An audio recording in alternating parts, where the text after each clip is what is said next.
Honestly, it's so much like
begging to be. This is my friend Ashley.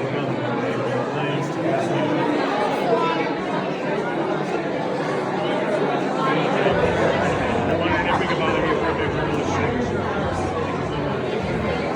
Or if you wanted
Can you guys hear me?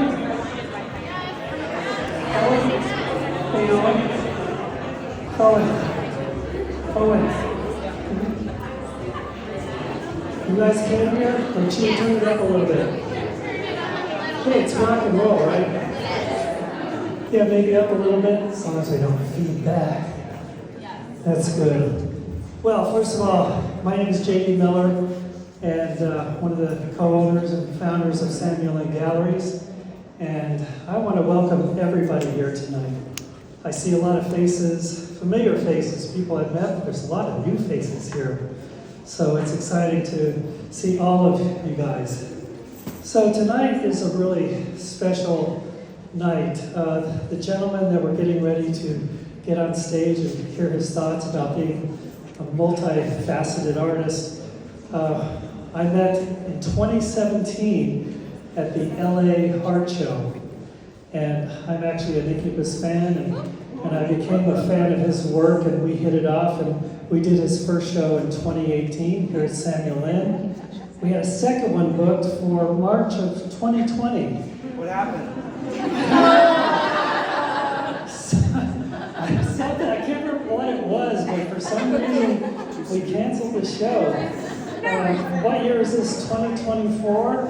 March, 4 years later. It's kind of hard to believe. But anyway, what we're going to do is we're going to start, Brandon and I are going to talk a little bit, and then we're going to open it up for your questions. But what I'd like to do right now is just to give him a big Dallas welcome to this amazing man, Mr. Brandon.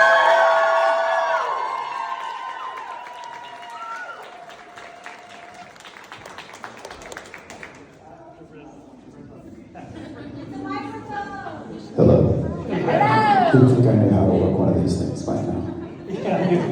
Thank you, JT. Thank you, everyone, for having me. Well, so I think the first thing is, every once in a while you meet an artist in different disciplines, but they get known for one type of art. In this case, he's known obviously first for his music. But the thing that I love about Brandon is that his work is equally as strong as his musical body of work. Would you guys agree? Yeah!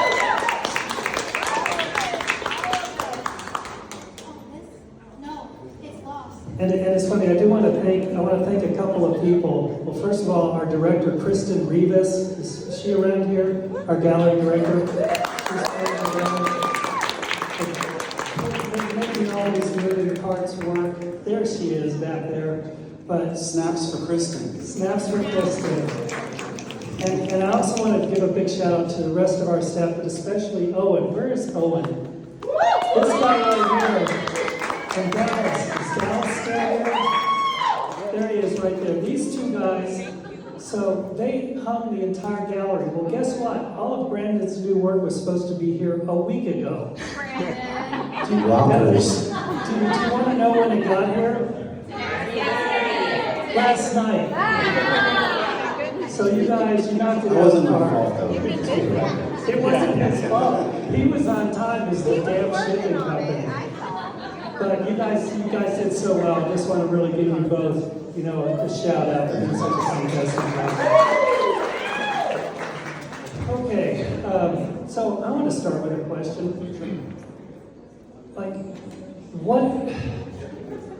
How did you decide between music and your visual art?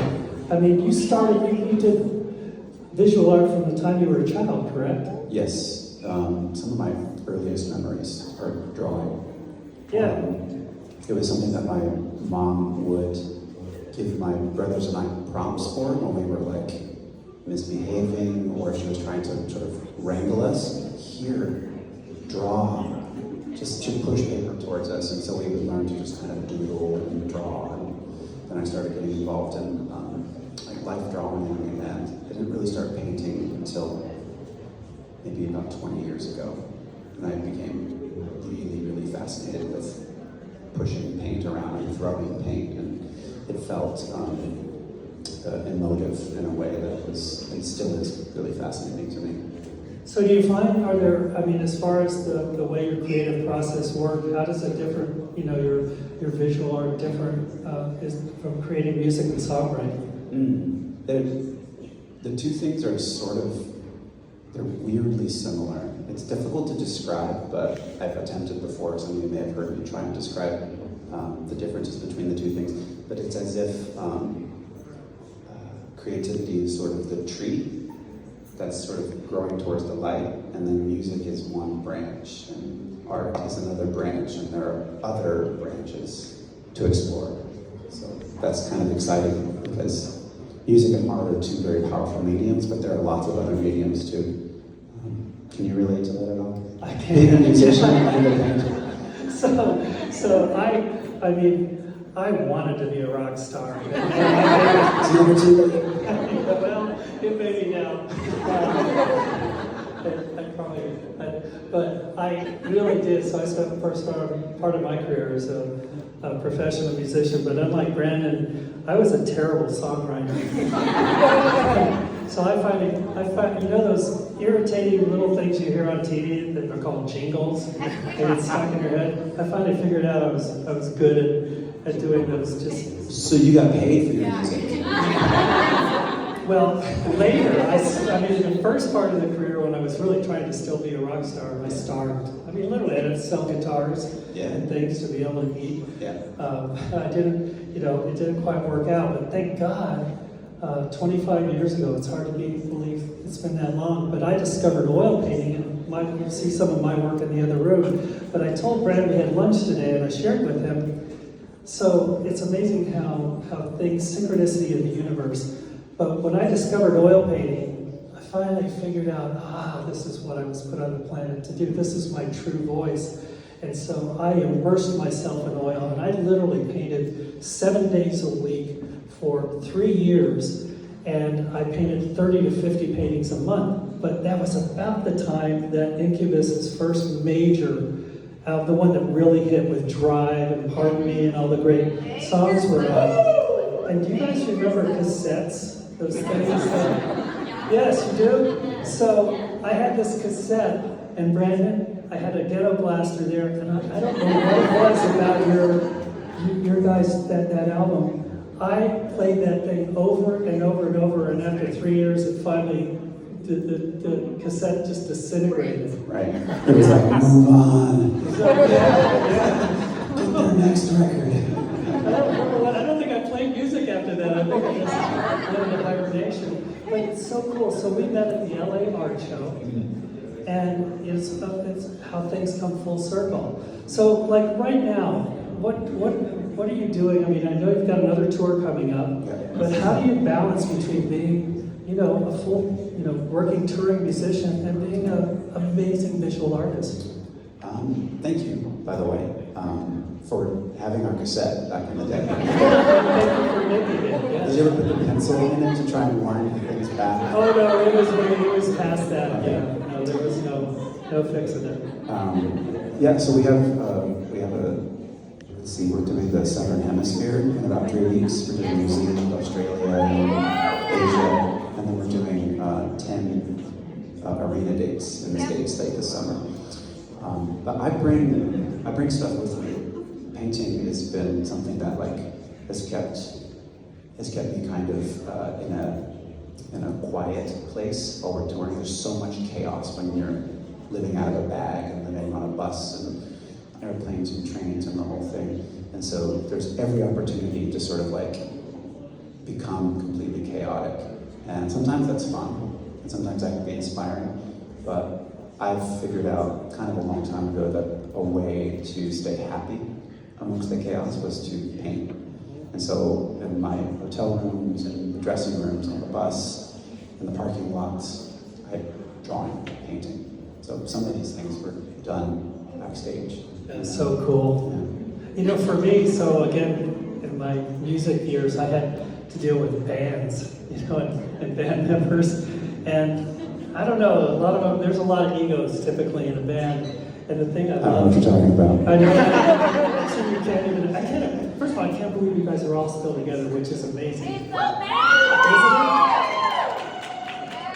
But the thing about being an artist, artist is, it's just you. You're the band. Did you find the same thing? Just nice to be able to just do whatever you want without regard to what anybody else says or thinks? Yeah. There's everything good about that. There's also all the potential for that to go horribly wrong, which is why it goes wrong so much of the time. There's a common misperception about finding success in the arts, that like if you have that song that breaks through, or maybe you have a series of paintings that breaks through, that everything's done, snap, you made it. But the truth is you're still you, just now with like funding. And for a lot of people, present company included, that could be like the worst thing that could ever happen to you if you carry those parts of yourself into the experience. So one of the wonderful things about finding some success in art is the opportunity to look at some of those places, and hold space for them and try and sort of make certain things better, refine. That's what art is about, is a constant sort of process of refining your technique, refining your environments, all those things. Does that make sense? Oh, absolutely, yeah. Although your band members must be better than the people I worked with, because Well, we love each other. We Yeah. largely grown together. it's true though. You do. It seems like you guys do have a real We're very- family connection. It's definitely family.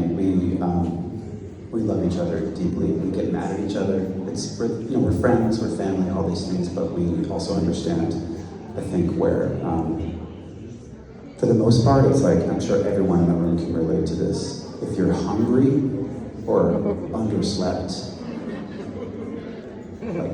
then all of a sudden you're like, don't touch me, And so we take care of each other. It's like, oh, buddy, you hungry? Have my sandwich. And okay, yeah. Feeling a little angry. Totally, yeah. Take my pillow.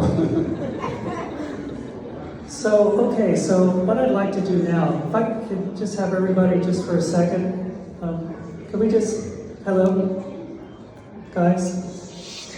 Hey, I don't want to be rude, but so we can hear. What I'd like to do is open it up to some questions from you guys, okay? So who would like to start? Right, let's go with you. You drove here from how far? From Ohio. They drove from Ohio for your show. So, yeah. How far is that? What's the drive like? 1,100 miles. Please. Can we get you something? Yeah. Do you ever find yourself getting attached? Do you ever find yourself getting attached to any of your paintings? And is it ever hard to let go of some of the originals? And do you have any on display in your own home? And that's a good question. Very good question, Candace. It's really interesting you say that, because most of the time, I don't. I'm very invested in all of them. But then when they're done, especially once a frame is put on them, I'm like, okay, I'm about to send you off into the world, right? There's one painting, and it's here. Which one? It's called Sarah with Red Spirals. It's right there at the far left of the wall. It's a painting of my wife. Oh. I love that. A lot of the women in the paintings aren't her, but I was really reluctant to send it. But I loved the painting, and I really wanted to share it. And it occurred to me, maybe I should price it so ridiculous. What's wrong with this guy, But yeah, I don't know why. I just feel very attached to it because it captured a moment, I think. You know, it's funny, Brandon. So my wife Alexis is right here, and she never wants me to sell anything. Every single one. She said, "Can we keep that one?" I'm like, "No, honey, we have to let it go out in the world." But so that's Sarah. The one, yeah. Wow. Do you find that once you put the frame on it, it's like you've dressed it? Okay, now you're ready for the world. I mean, when I was first painting, I was painting so much, I didn't have frames, but when I put a frame on it, there's something about it, it's finally complete. How about the next question, right here in front? Hey, Brendan. So I know that many years ago you did a piece that Bruce got into and smudged the corner of it with his paw. And I'm just curious if there's any pieces hanging here that have a similar story. Thank you. Bruce was he's my dearly departed dog of 15 and a half years. And he didn't have like art awareness. So I largely paint on the floor, like on my hands and knees. And so he's like, this is my domain. So he'd come and just walk on the paintings. Sometimes he would lay in them. And for the most part, I never really stopped him. And I have to say, I have 2 adopted pug mixes now, and they both have a similar ethos. They want to be in the mix too, so literally every single one of these paintings has dog DNA all over it. You're welcome, and I'm sorry. And no extra charge for that, so if you buy it, we're gonna throw that in as part of the deal. We actually own We bought that one. thing. The one with Really? Oh, nice. Yeah. It's got a little bit of Bruce's spirit in it. We were conflicted as to which one to buy. You And were then you here told us in about that. 2018. So we're between 2 Like, of them. that- And you told us the story because we're huge dog people. You told us that Bruce, his little paws right there in the corner. Yeah. That's the one. That's so cool. So you guys here over from 2018 Yeah. version? Yeah. That's really cool. The only one that probably doesn't was this one, because I did this one out of the beach on Montauk, and there were no dogs allowed, which sucks. Yeah, But it's still pretty cool. that's the East Coast, man. Yeah. Difference between there and West Coast. By the way, guys, look at this painting. I mean, isn't this amazing? I love his work. I mean, I never get tired of seeing it, and to see all this come in last night was, I got chills just now thinking about it. But yes, it's really cool. Thank you. How about another question? Dallas, let's go with Dallas and didn't hunt all these things. I was just curious. I really am fascinated by sort of you speak in the video that we have playing in the back. If any of you guys haven't seen that, check it out. It's pretty interesting. You speak about the meditative state you kind of fall into and doing these abstractive line works, and I find it completely fascinating the way that intersects with the intimate figures in the ones like with your wife. And I'm just curious how you find that balance between those 2 things. Or just can you speak to that intersection of those 2 elements and how you balance that in your work? Cool question. I don't know how one falls into a meditative state, but I think that it's like it is a state that is available to everyone all the time. And so everyone has different kind of access points into that frame of mind or state of consciousness, whatever you want to call it. But I found that making music and doing like sort of infinite, what feels like infinite line work, is my kind of doorway into that place. And I've attempted to write about those things in songs. And I think that if some of the more abstract paintings are pointing at anything as far as like the concept is concerned, it's like an attempt to describe that space, that kind of ether, if you will, that exists everywhere, all around us, all the time. And sometimes we have these little kind of like glimpses into what does that look like? What does space look like? Another way that I've tried to kind of analogize it is mycelium, like fungal networks that are everywhere under our feet all the time, and we just don't pay attention to them. And you just pull the soil back, and it's like you're seeing these incredible natural neural networks that are happening all over the place. So I'm fascinated by these kinds of things, if you can't tell. But I think that what I'm trying to do is describe some of those processes. Yeah, David Lynch called us all antenna for ideas that float throughout the air. It's the same, exactly what you're talking about. I love that. Yeah, it feels like that. Do you get that too? Absolutely, yeah. Like the work exists somewhere, Yeah. and then you just become like a momentary portal for a thing that flashes through. You know? Yeah, you're just tapping into whatever this amazing universal spirit that flows through all of us. Yeah. And And it's just, available to everyone all the time. yeah. And art is just one modality, you know. And we're really just like the transmitters or the translators. Translators, I've used that term before, yeah. Yeah. Yeah, good question. Thank you. It's, Anybody like to oh, we got one right here. Isadora? What's one of the places you've never been to before? Like a place in the world. I've been to a lot of places. There are still a few that I haven't been. I would like to explore India more. I've been to India once, and I'd always wanted to go there, and I was there for 4 whole days. But I'd like to go back. What about you? Is there any place that you'd like to see?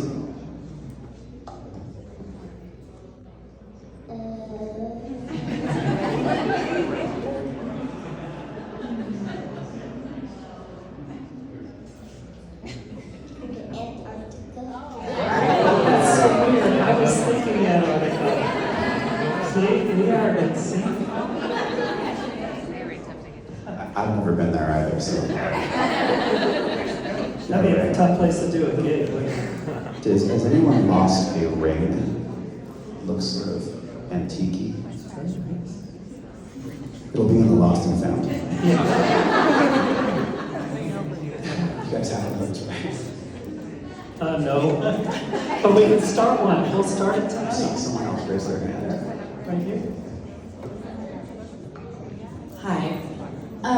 How, as an artist, with these different mediums that you use to express your artistry, obviously being an artist takes a ton of energy in itself, and then making that into something is exponentially even more of that. So, how do you kind of find the balance between the two, and when do you know when to stop? Like when it's complete, when you're done with that piece, whether it's music or art, visual art. I think I know what you're asking, but it's a hard thing to sort of put words to. I'd love your thoughts on this too. It's just a feeling. You kind of know when it's done. Same with a song. Painting, sort of, you just get the sense where you're working, and then you're like, I'm done. You just sort of step away from it. And the same thing happens with a song. The temptation with music to want to perfect is a lot greater because you have so many more tools at your behest. Like you are in a recording studio and there's like every instrument you can imagine, every technology, every button, every computer. And so it becomes as much of the creative process as important a part of the process to learn when to say when. And so when you get that feeling, you just like step back from it. But being in a band, you have to also convince that Everybody else. it's done. Just, you know. How about you? Same thing. It goes back to the difference between working in a band and yourself. But for me, yeah, you just know if it gets to a point where if you put one single little tiny anything on it, You'll ruin it. you'll ruin it. You'll throw it. And what the thing is, when I was first starting, especially with oil, because oil you could just keep working while it's wet. But I'd be so excited painting, and then I'd look at it, and it looks really good, and I'd go, I think I'll just put one more thing, and I'd put literally one little touch of oil, and then I'd have to spend hours and hours getting it back to a place where it felt like it was complete. But I think that's one of the things that probably took the longest to learn, when to stop. I'm also curious as to your thoughts on this, and this pertains to your question. There's like one step further where you know something's done, but you're so enamored of and in love with the process of making it that you don't want it to be finished. That's right. You would do anything to stay in that state that you've kind of self-induced, or you're participating in, however you want to call it. And so that takes some type of self-restraint of some kind to know it's done, and you know in your heart that it's done, but you don't want to leave it yet because you're kind of in love with it. And so you gotta walk away from it, and there's almost like a heartbreak that takes place. It's interesting. I agree, totally, yeah. You just want to keep, so excited, you want to keep going. I think that's why we keep painting and keep making music, is because you want to re-engage with that process, and maybe you find it again, you know. My follow-up question to that is, which one of these paintings did you feel that way about when you were done? And then you felt like you were heartbroken? And you I don't know. It's honestly, it's kind of every time. Yeah. Because you don't pursue a painting to the point of wanting to finish it unless you're in love with the process. Yeah. Like there's tons of, perhaps, that would be the right answer. Yeah. There's tons of attempts with music and with paintings where you start and you know it's not gonna go anywhere, and so you kind of abandon it.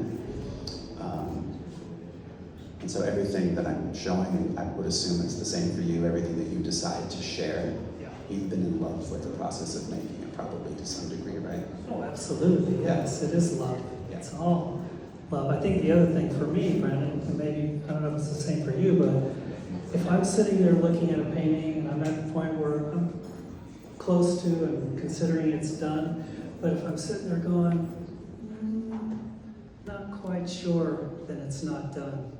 When it's done, you're there. Oh yeah. Hugging it. Then we call it painting. We'll sit in the studio. I call it basking in our glory, because it's like I'll look at, and the other thing about from where it comes, these really are. These are gifts from the universe. We're just conduits. We're just translators. And so sometimes, quite honestly, I'll go into a meditative state in the studio and I'll finish a painting and I'll sit there and I'll just sit for an hour or two, have a glass of wine, and just look at it and go, my God, what a gift. What happened? Yeah. You ever have that experience? Where'd I go? No, I usually I was there. Where did you disappear? Well, I go into full-blown rogue states. I call it, jokingly referred to as a delightful mental illness, because I lose time. I lose yeah. Time disappears. Completely. Yes. I think that's how you know you're doing something good in any walk of life. If you're not looking at a clock, if you don't feel compelled to look at your phone, that's how you know you're doing something right. Well, and also you're not thinking about anything but being present in the moment.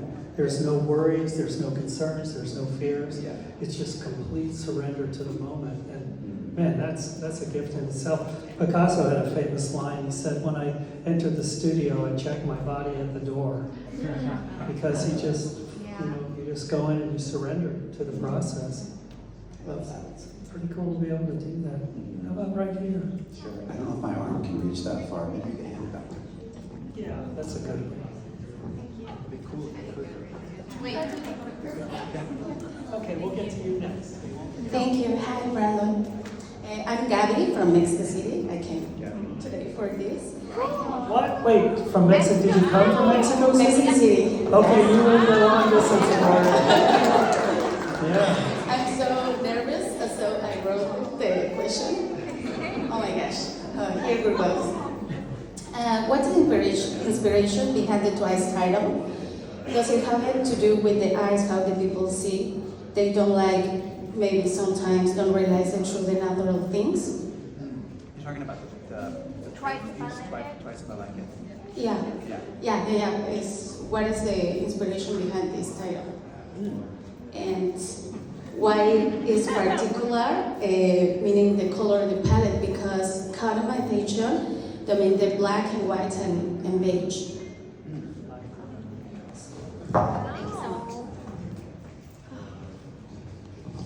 Great microphone handoff. Here for the people.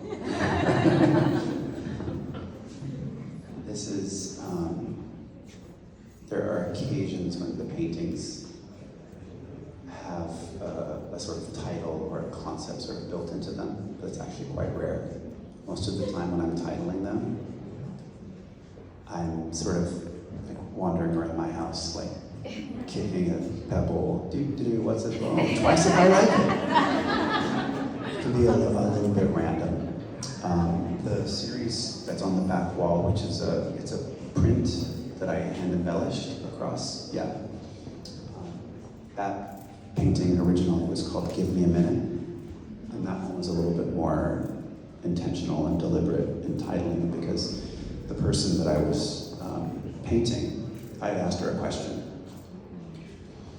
and she closed her eyes and she did this, and I took a picture of her while she was thinking, and so she didn't actually say give me a minute, but she was that moment where it was like, that we've all had that. It's like, give me a minute, I'm gonna get back to you on that.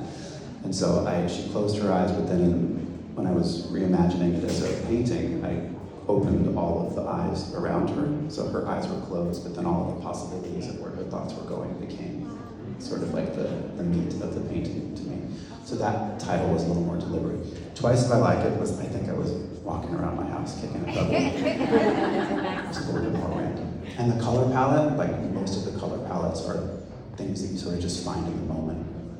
The color reaches out to you from somewhere. You're like, that's the right one right now. And you just start playing. Thank you for coming all the way from Mexico City. Thank you. That's amazing. We promise this young lady next. Hi, I'm Lynne. My question is, do you ever have any art that inspires you, like songs that you write, or vice versa? Do you have any songs that have inspired any of the pieces that might be here tonight? Good job, by the way. We need like a mic lasso. That wasn't a Texas joke, by the way. Very good. Thanks, y'all. We're used to it.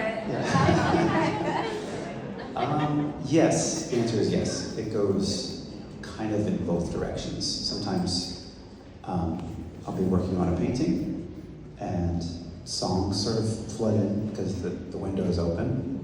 And sometimes I'm working on a song, and in order to work out the lyric and kind of bring the melody into more of a precise, presentable place, I have to be doing something with my hands.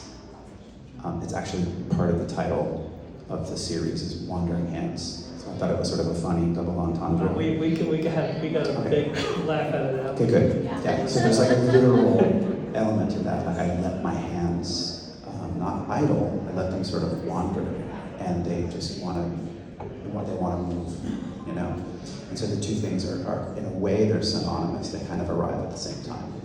So it becomes a little bit of a thing. It's like, what's it going to be today? Which am I going to go over here or go over here? But the good news is that either direction is quite delightful. Yeah.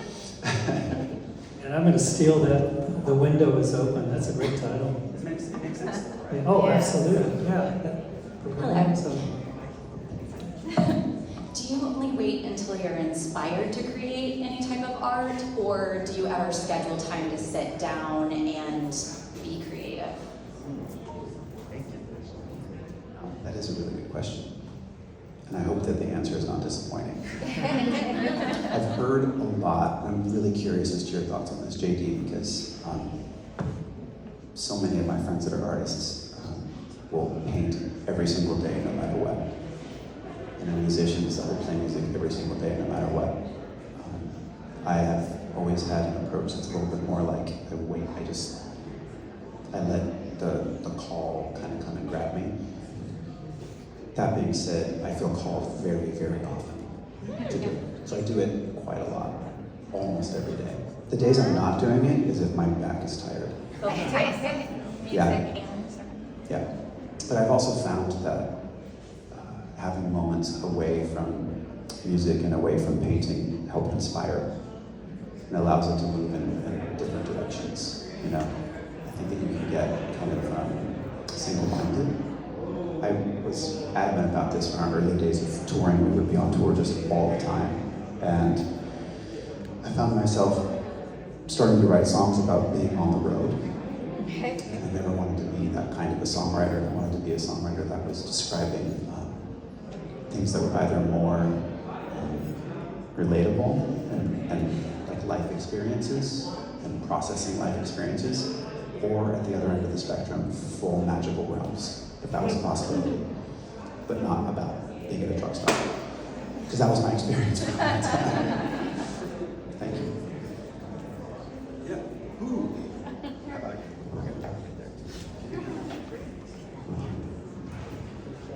Hi. So my question is, I'm sure at some point in your life you did lines everywhere and didn't know how you were going to use that in life. What would you tell us as like having ideas and don't know what to do with those ideas? Like, what gave you that courage to like go for it, you know? Like, a lot of us are trying to get somewhere in life and want to do all these things and maybe don't have that little courage or that voice telling them, hey, your lines, they can do something great. So when was it that you discovered lines were your thing? And what do you do to keep yourself motivated and inspired to keep putting amazing things out for all of us to enjoy? I need longer words. Thanks for your question.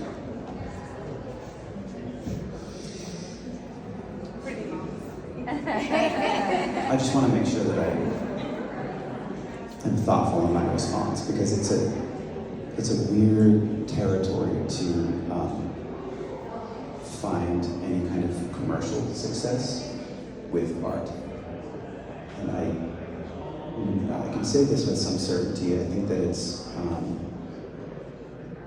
not the best thing to pursue professionally if you want some kind of a guarantee of like making a living.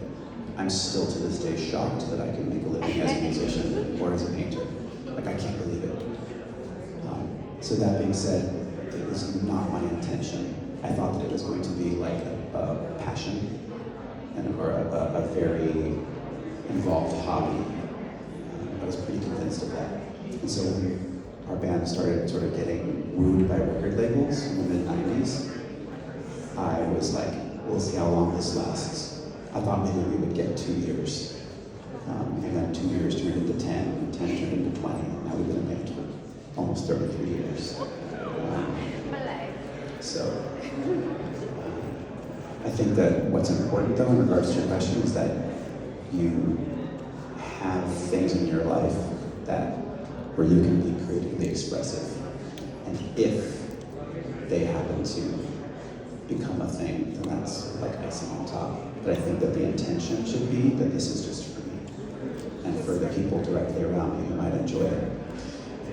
I think that if you point towards like, I'm going to do this as a career, and great, that works for some people. But I think it also can be a correcting mechanism. Because then you're making art for selling, which would change it.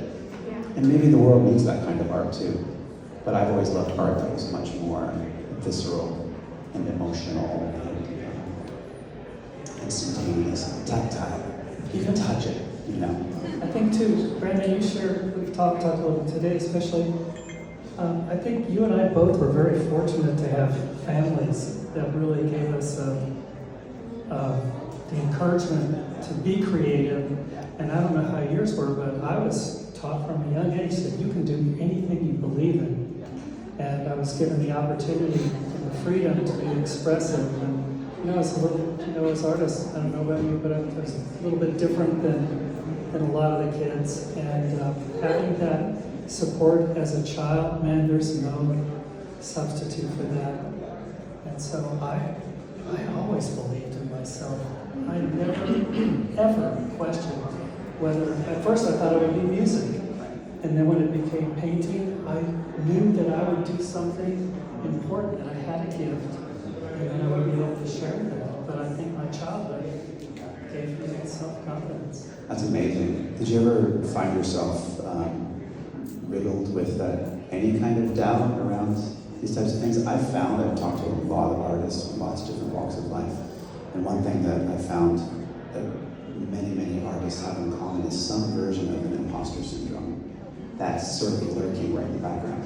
But I've met one or two amongst hundreds over the years who've said that, and I am fascinated, and I have a deep admiration for that, because my experience was similar in the sense that my family was deeply, and they are still very deeply supportive of what I do and what we do as a band. And that's an incredible thing.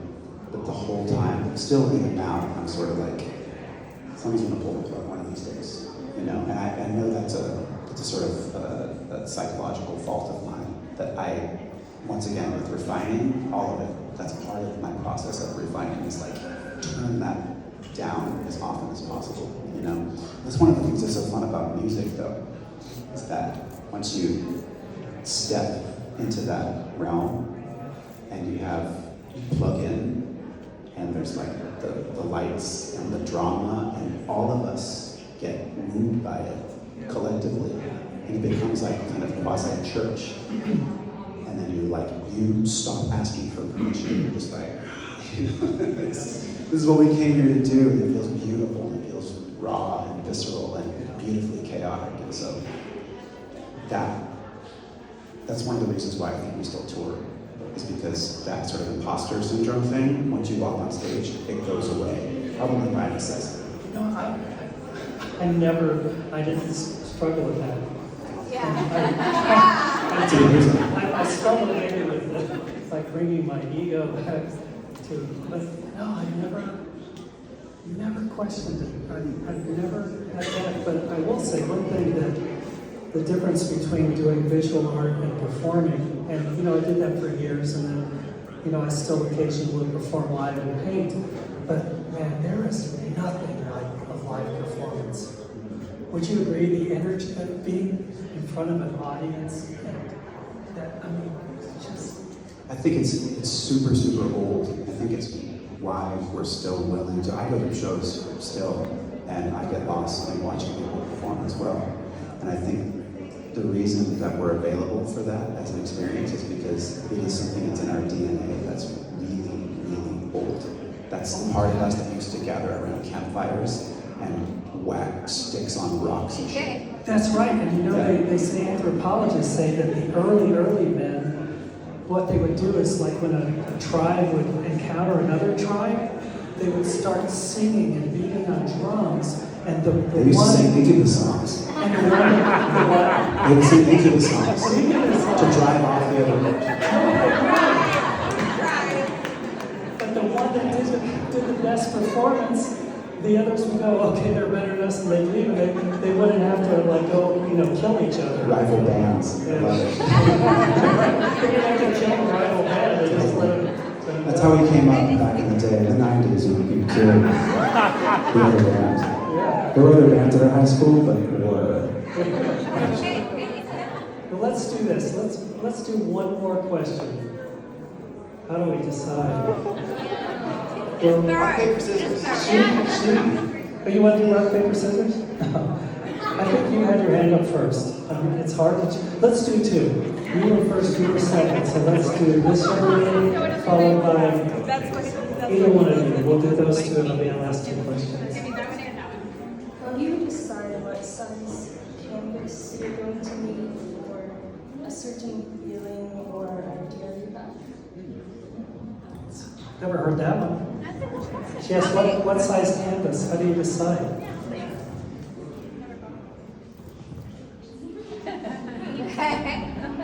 I just wish I had cooler answers for you. Usually, I have a local art supplier that I go to in my neighborhood, and sometimes it's just what they have. So sometimes they have like a nice selection of canvases. Do you stretch your own canvas? Oh, hell no. See, I'm an art school dropout. I dropped out to be in a rock band before we learned how to stretch canvas. It's not like I can't still learn how to do it. I probably will at some point, but Boy, not me. right. Sometimes what I do is I'll just buy a giant roll. So like the bigger pieces, that's just like I just cut a square out, and sometimes it has been contingent upon how much space is available to me to paint. So when I paint at my house, I have a yurt, which is a big round room, and I just see how much floor space I have, and then I just crawl all over it until it's done. But yeah, it's not the coolest answer, but yeah. But true. That's right.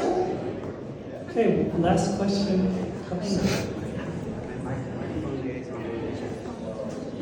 Hi Brandon, I was just asking if you have any words of advice for young musicians like me, mostly who just started creating their own music.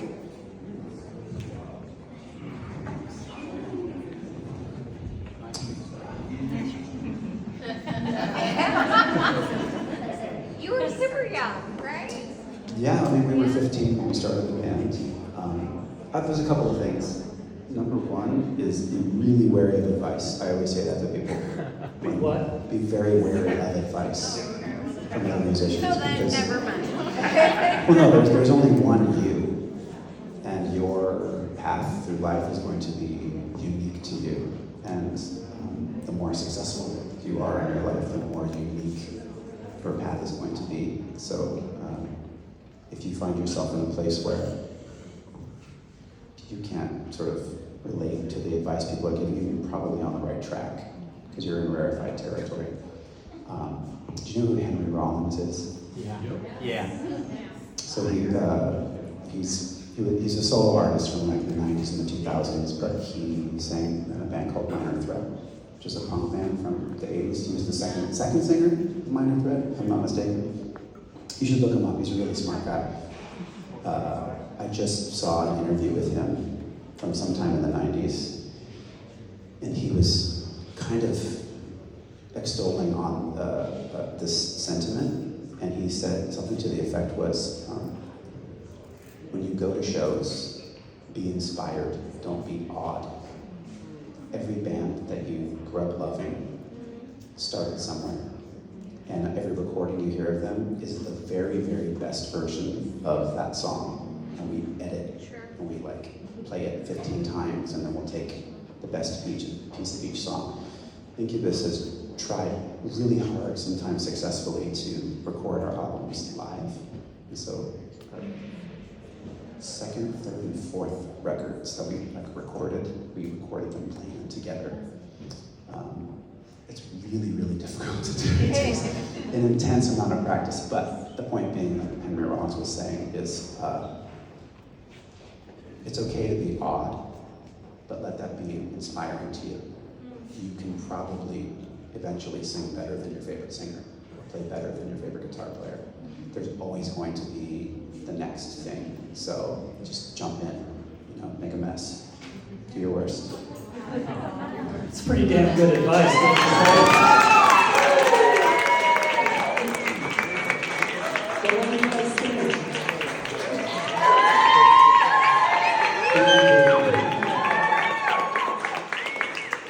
I'm on stage with Brandon Boyd, see? Don't give up. I think, Brandon, the one thing though, like people ask me the same thing about being an artist.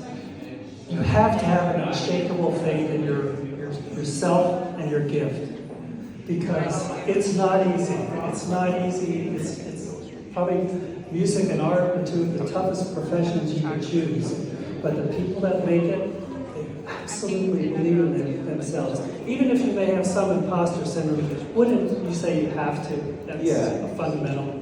I agree with you, and I think this speaks to your question as well. I think that you would be inhuman if you didn't experience some form of doubt at some point in your life, whether it's about what you're making, your path that you're on, or just wherever you are in your life, wherever you are. And I think that it's good.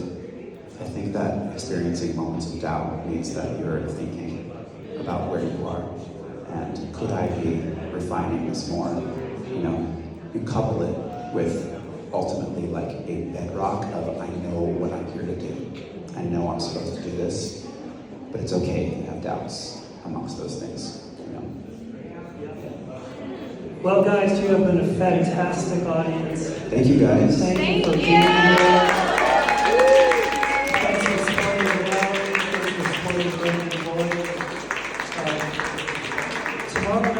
show is sold out, but you got the intimate one tonight. It's going to be a bit of a Zoom. But if you want to tune in, we are going to be broadcasting live. We're going to do another Q&A tomorrow night at 7 p.m., so it'll be in the Samuel Lynne Gallery's YouTube channel, so tune into that. But I just want to tell you, it's an honor to be here.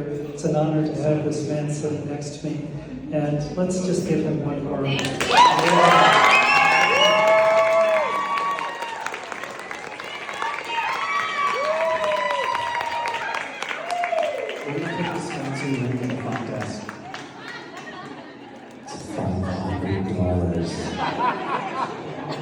And we will be here till 9 o'clock. We're going to have to shut right at 9. But please make yourselves at home.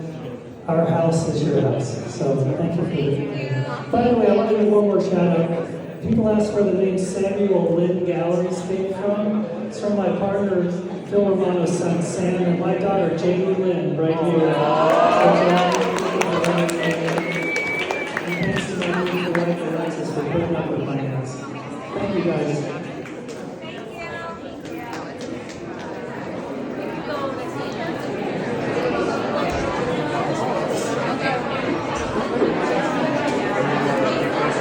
Work on social media? Little bit, not much. Do you have your Instagram at all? Yeah. You're off all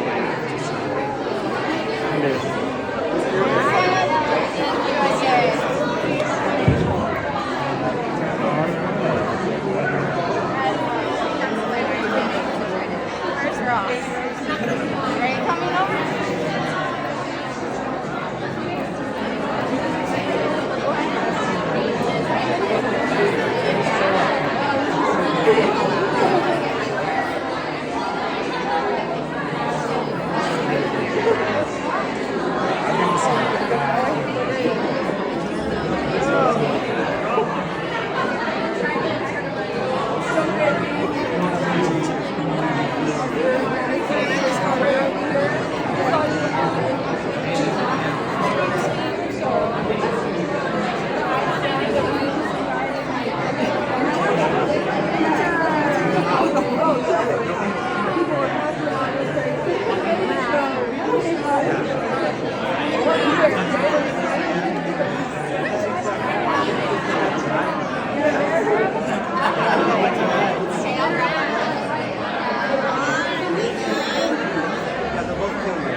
Sorry, we're all in the phone now.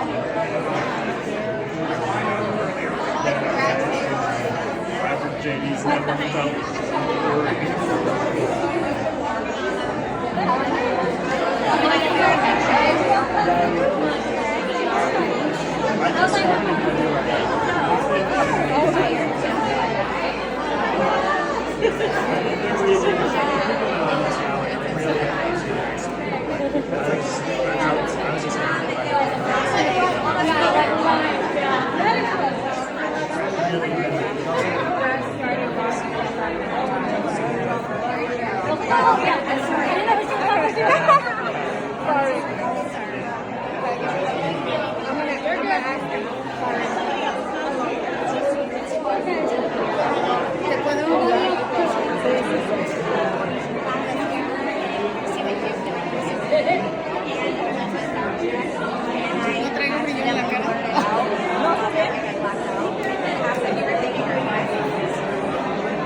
Are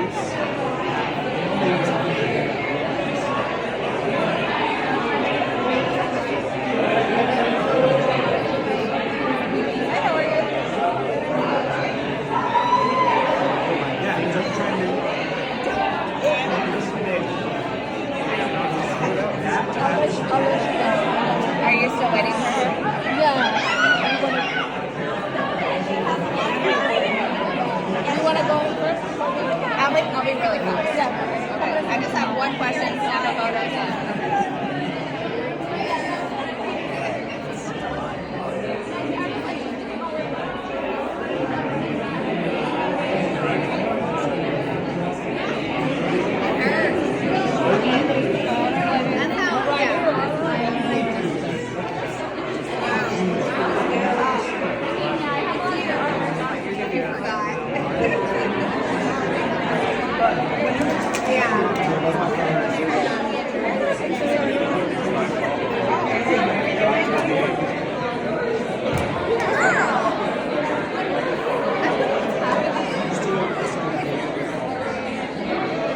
One of my other friends is here, and I'm trying to get her to get I didn't know I knew it. Yeah, we were out there. Sorry. You are.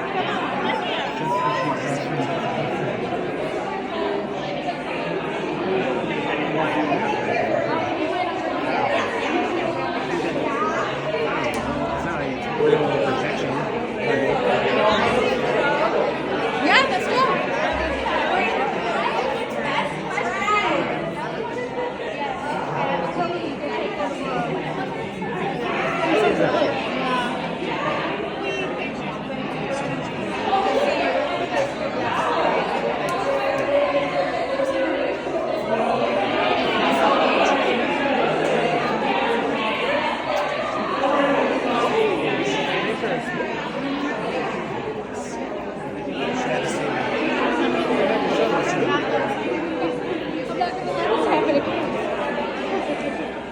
Doing what now, sorry?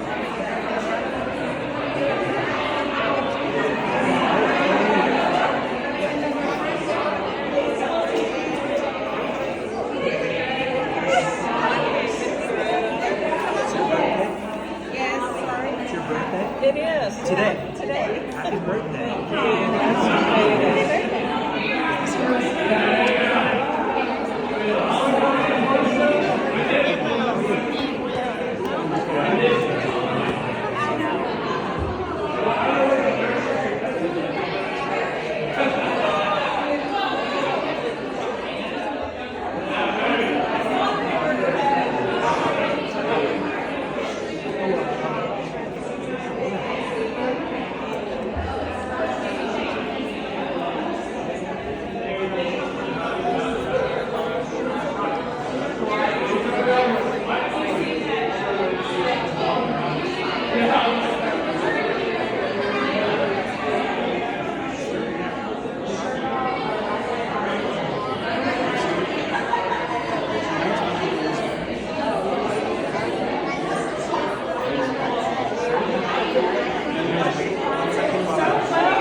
Birthday girl. Before we do this, let me touch the strap in. So it's not in the picture. Yeah. You're looking out.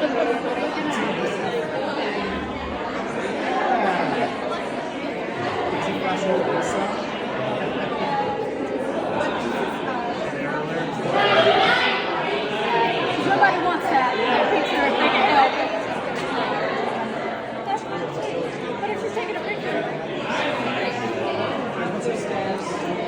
You can still ask him what's with the ladder. It's a fun question. It's different.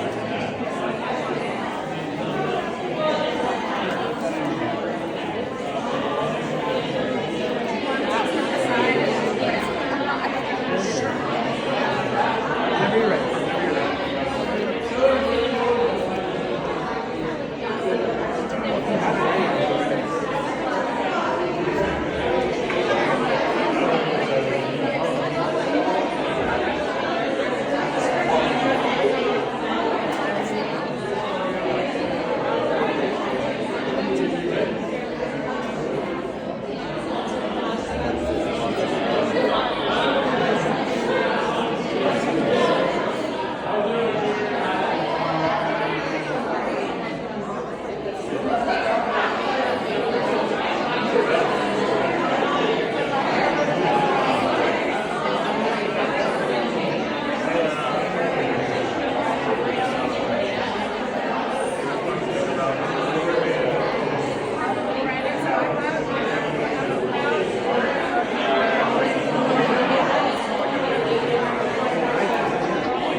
That's a good idea. I gotta ask you that. He's being so nice. Yeah, he is.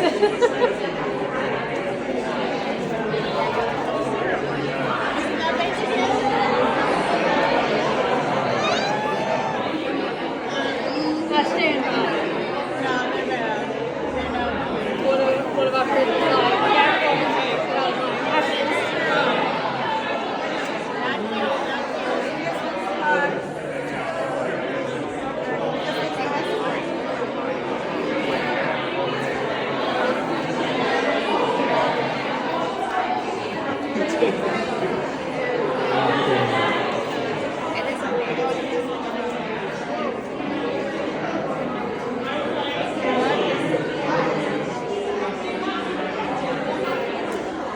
Oh, the zipper's open. The zipper's I got open. it. It's Don't okay. even worry about Oh, it. yeah. Perfect.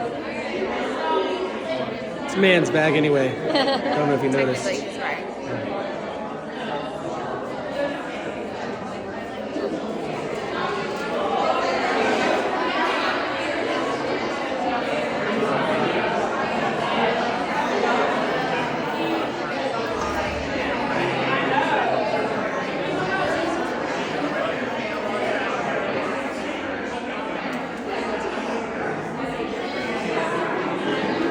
She is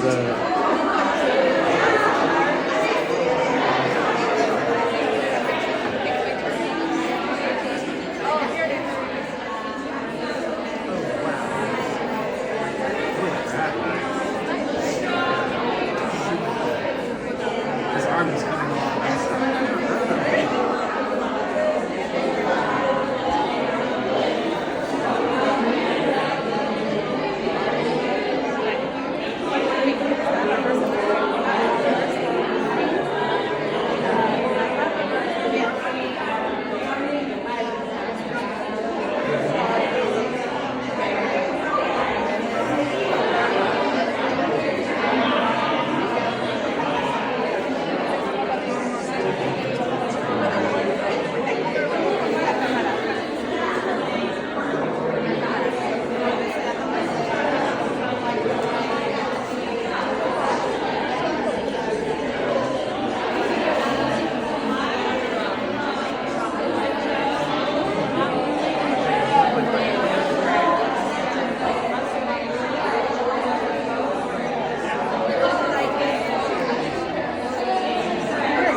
Would you mind taking my picture? I still want to record though, so would you be able to yeah? Okay.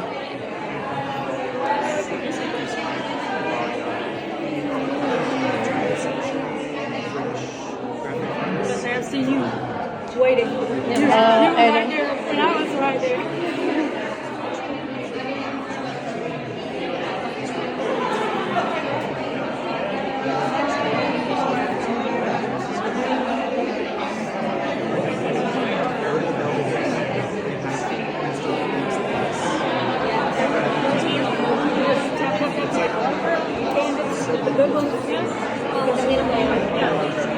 Even though you probably won't have them on camera.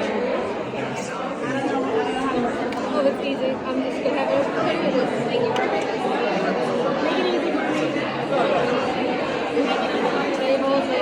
picture? It's great. I'll get one like this. Thank you so much.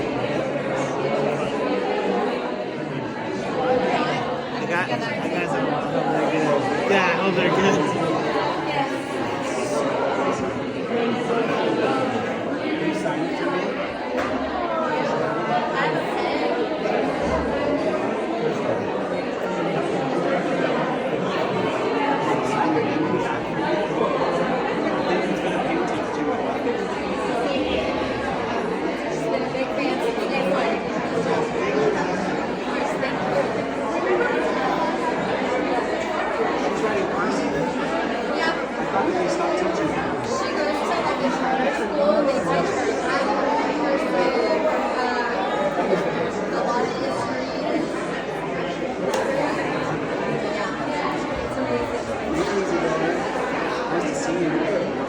They will see you again. Yeah. Thank you so much. Have a wonderful night. Okay, thanks. It's when she was a baby.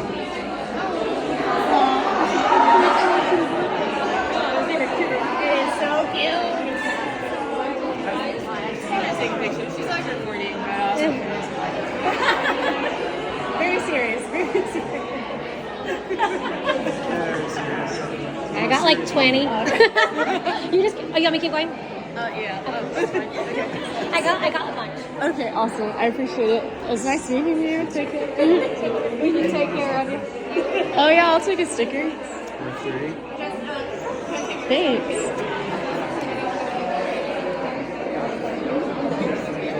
Hi, thank you.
Am I good to just take one? Hi. Am I okay to just take one?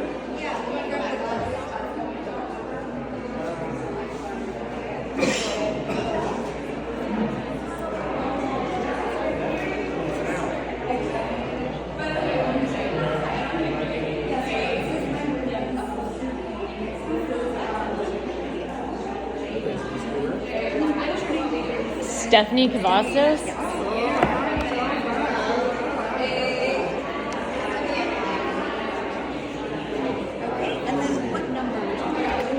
Oh, I don't have a preference. You are 158. All right, thanks so much. Yeah. Have a great evening.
Oh, their number, got it. Oh, are you? Just 161. Actually, yeah, 161. Do you have a favorite